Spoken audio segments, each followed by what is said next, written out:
우리 인생은 어떠한 삶일까요? 오늘 그 새벽 예배에 부르는 불러야 될 찬양이 543장이었었는데 이 찬양의 가사 중에 이러한 가사가 있습니다. 밝을 때의 노래와 어두울 때의 기도로. 아, 이 찬양에서는 밝을 때에 찬양을 하는 거죠. 그리고 어두울 때에는 기도하라는 겁니다. 성도가 이렇게 살아가야 된다는 겁니다. 근데 이 가사를 통해서 우리가 또 알 수 있는 것은 무엇입니까? 성도라고 해서 항상 밝을 때만 있다라는 것은 아닙니다. 어두울 때도 있다라는 것입니다. 우리 인생이 그렇지 않습니까? 밝을 때도 있고 어두울 때도 있다. 우리가 욥기 말씀을 보고 있는데 어제 말씀은 욥의 과거에 그 밝을 때의 그러한 상황을 욥이 추억하며 향수에 잠겨서 그가 기도하였던 것이 바로 29장의 말씀이었습니다.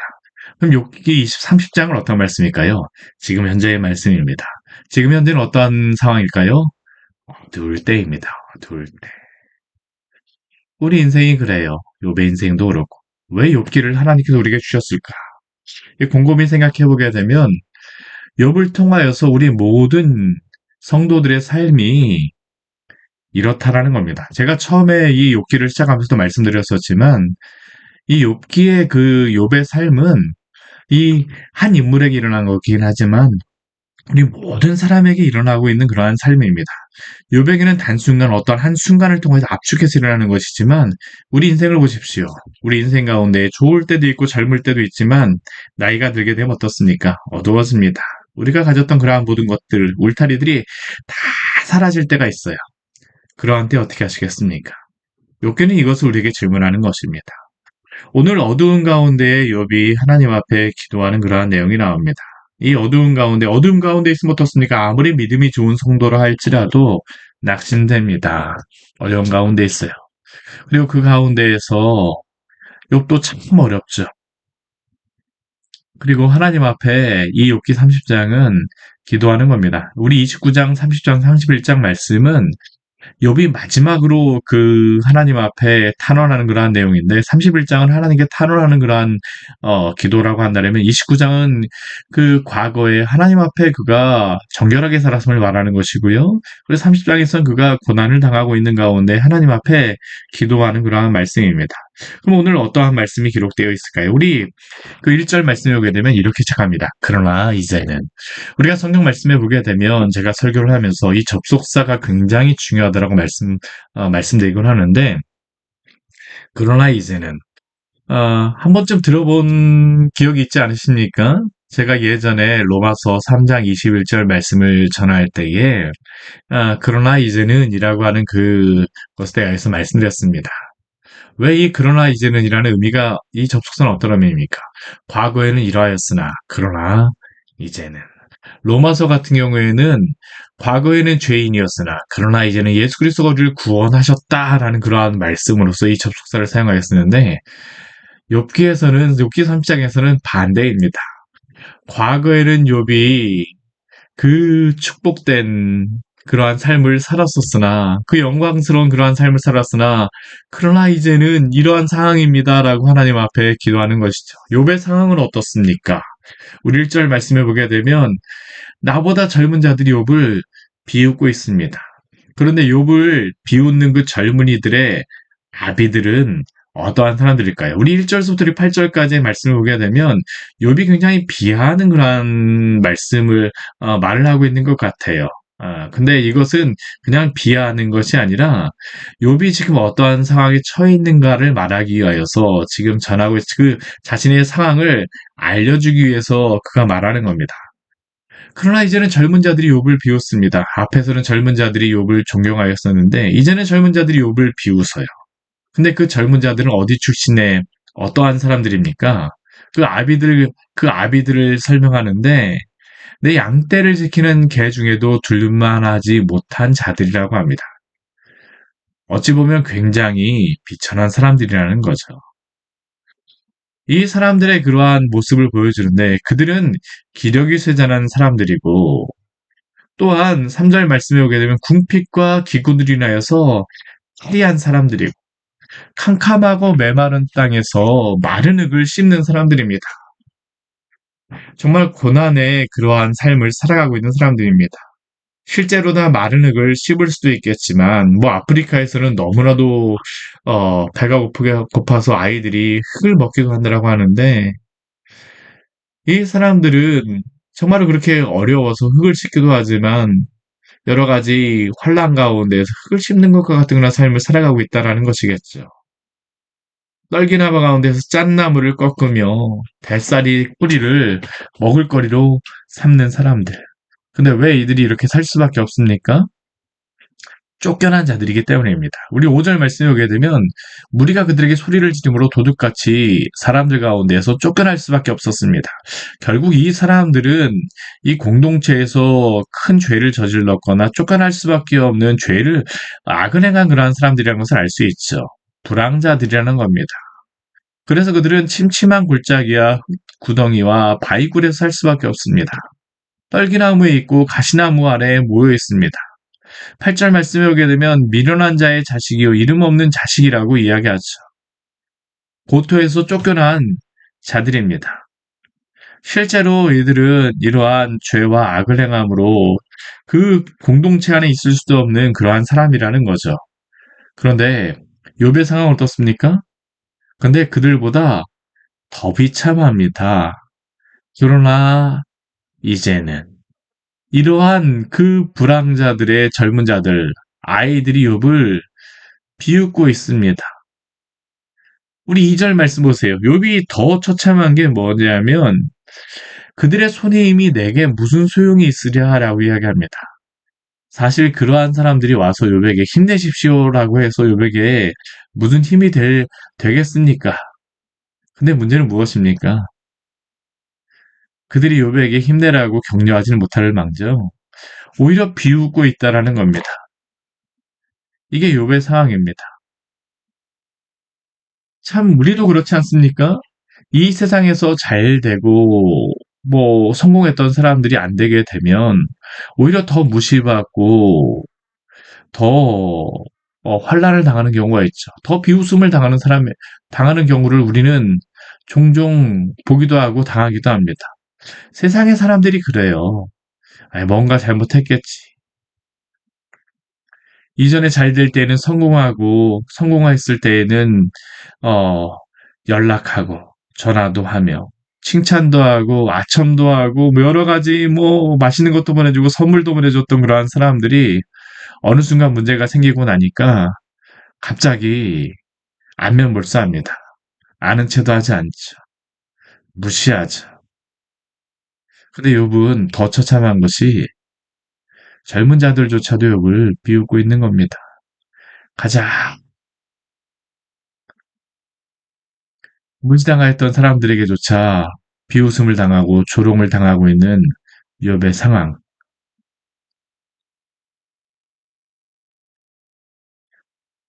그런데 욥은 어떻습니까? 그들이 그렇게 놀리고 욥을 공격을 해도 욥은 속수무책의 상황입니다. 우리 9절 이후에 말씀을 한번 보세요. 15절까지 욥이 당하고 있는 상황이죠. 이제는 그들이 나를 노래로 조롱한다라고 이야기합니다. 노래로 조롱하고 있습니다. 놀림거리가 되었습니다. 얼마 전까지만 해도 칭찬을 받았던 욥이 이제는 조롱거리가 되고 놀림거리가 됩니다. 많은 사람들이 그를 미워합니다. 뭐 멀리 서면 뭐 일찍히 서서 그리고 서슴지 않고 욥의 얼굴에 침을 뱉습니다.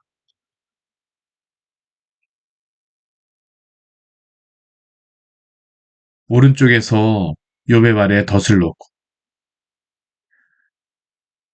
또 한쪽에서는 대적하여서 길을 에워싸서 가지 못하게 하고 심지어는 욥의 길을 헐고 이렇게 재앙이 막 닥치고 어려움이 닥치는데도 욥을 도울 자가 없습니다.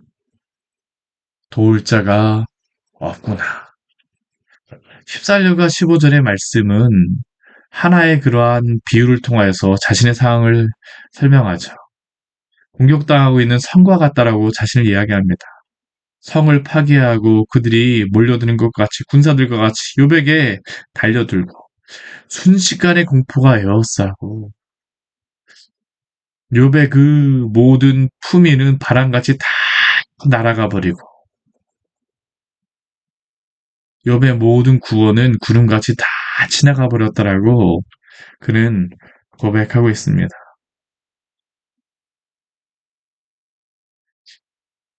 근데 욥이 이 말을 하면서 우리 29장과 연결해 생각해 보게 되면 욥은 사실 이렇게 사람들에게 무시를 당하며 고난 받을 만한 일을 하지 않았습니다. 그러나 그럼에도 불구하고 사람들은 그를 조롱하고 무시하며 침을 뱉습니다.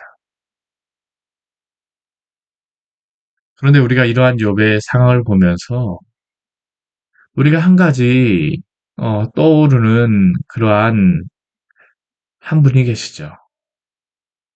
바로 예수 그리스도입니다. 욥의 모습은 우리를 위하여 십자가에 못 박히신 예수 그리스도의 순환을 떠올리게 합니다. 왜 그럴까요? 욥은 자신이 이야기하길 자신이 이러한 고난을 당할 만한 죄를 범하지 않았습니다. 그럼에도 불구하고 그가 이 일을 당하고 있죠. 우리 예수 그리스도가 그렇지 않습니까? 예수님께서 이 땅에 오셨을 때에 누구도 예수님을 그리스도로서 메시아로서 인정하지 않았습니다. 그뿐만 아니라 많은 사람들이 예수님을 따르고 한때에는 예수님 앞에서 예수님을 찬양하며 그리스도가 오셨다 메시아다 예수님을 심지어는 왕으로 삼고자 하였었지만 그러나 예수님께서 예루살렘에 올라가셔서 대제사장들과 그의 종들의 그 군사들에게 붙잡히셨을 때에 사람들은 어떻게 합니까? 갑자기 예수님을 따랐던 그러한 사람들이 저를 십자가에 못 박으라고 외치기 시작합니다. 예수님을 미워합니다. 제자들조차도 멀찍이 서 있죠. 예수님을 부인합니다. 예수님에 대하여 서슴지 않고 얼굴에 침을 뱉습니다. 예수님이 죄가 있으셔서 이를 당하신 것입니까? 아닙니다. 바로 우리의 죄를 위하여서 이 모든 고난과 수치와 십자가를 받으심을 기억하십시오. 바로 우리의 죄악 때문입니다. 사랑하는 성도 여러분, 때때로 우리도 알 수 없는 고난과 조롱을 당할 수 있습니다. 그러나 그때에 우리의 연약함과 우리의 죄를 위하여서 고난을 받으신 예수 그리스도를 기억하시기를 바랍니다. 그분께서는 우리가 당해야 될 모든 조롱과 고통을 이미 당하신 분입니다. 우리의 죄를 담당하시기 위하여서, 우리의 연약함을 담당하시기 위하여서 십자가에 달리셨습니다. 그리고 그 십자가에 달리심으로 우리를 향한 모든 구원을 성취하셨습니다. 비록 우리의 고난이 예수님의 고난과 같은 의미는 아니라 할지라도, 그러나 하나님께서는 모든 고난과 환난 가운데에 당신의 뜻을 이루시기 위하여서 또한 우리에게도 고난을 허락하심을 기억하시기 바랍니다. 예수님의 고난을 그 당시의 모든 사람들은 이해하지 못하였으나 우리 죄인을 구원하시기 위하여 하나님의 뜻 가운데 예수님 하나밖에 없는 그 아들을 십자가에 못 박으셨듯이 오늘 우리에게 있는 여러 가지 고난과 환란도 우리를 빚어가시기 위한 주님의 귀한 뜻이 있음을 알고 끝까지 주님을 신뢰하시기를 바랍니다. 그렇다면 이러한 고난의 순간 가운데 우리가 가져야 될 믿음은 무엇입니까? 주님이 우리와 함께 하시다라는 것입니다. 주님이 우리와 함께 하시다. 욥은 이 고난 가운데에 그가 공포 가운데 휩싸였다라고 이야기합니다. 우리 15절 우리 가장 마지막 말씀에서 공포가 나를 에워싸고 그들이 내 품위를 바람같이 날려버렸다라고 이야기를 하죠. 우리가 이러한 상황에 처하게 되면 공포가 있지 않습니까? 우리의 그러한 모든 품위, 존경, 우리의 명예가 다 날려가 버릴 때 얼마나 자존심이 상합니까? 그래서 욥은 나의 구원은 구름같이 지나가 버렸구나라고 이야기합니다. 왜 그가 이렇게 이야기할까요? 하나님이 부재하신 것 같다라고 그는 고백하는 것이죠. 우리가 하나님을 믿는다라고 하지만 때로는 하나님의 침묵이 하나님의 부재처럼 여겨질 때가 있습니다. 그런데 아세요? 오늘 욥이 나의 구원은 구름같이 지나가 버렸구나라고 이야기하지만 여기에 이 구원이라고 하는 단어가 바로 예수라고 하는 단어입니다. 예슈아. 그는 그의 구원이 예수님이 자신을 지나가 버렸다라고 고백하고 있을지 모르지만 그러나 하나님께서는 그를 버리지 않으셨습니다. 끝까지 함께 하셨습니다. 그의 이 모든 기도와 간구와 이 고난 가운데 드리는 이 모든 것들을 듣지 않으셨을까요? 아니, 하나님이 다 들으셨어요. 예수님의 또 다른 이름이 무엇입니까? 임마누엘입니다. 하나님이 우리와 함께 하시다.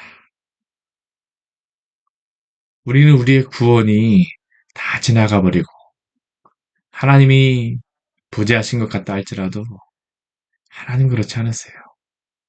임마누엘 구원자 되시는 우리 주 예수 그리스도는 우리와 함께 하십니다. 하나님이 우리와 함께 하시는 것입니다. 그렇기에 오늘 하루도 우리 주 예수 그리스도 바라보며 소망 가지시기 바랍니다. 기쁨 가운데 있습니까? 밝은 날 가운데 있습니까? 더 찬양하고 살아가십시오. 더 기뻐하며 살아가십시오. 고난 가운데 있습니까? 주님께 기도하십시오. 우리 주님이 어떠한 순간에도 우리와 함께 하십니다. 같이 기도하도록 하겠습니다. 하나님 아버지 오늘 말씀을 통해서 우리에게 귀한 은혜를 주니 감사드립니다. 주의 은혜가 아니면 저희는 살아갈 수가 없는 자들입니다. 주의 은혜만으로 저희는 살아갈 수밖에 없습니다.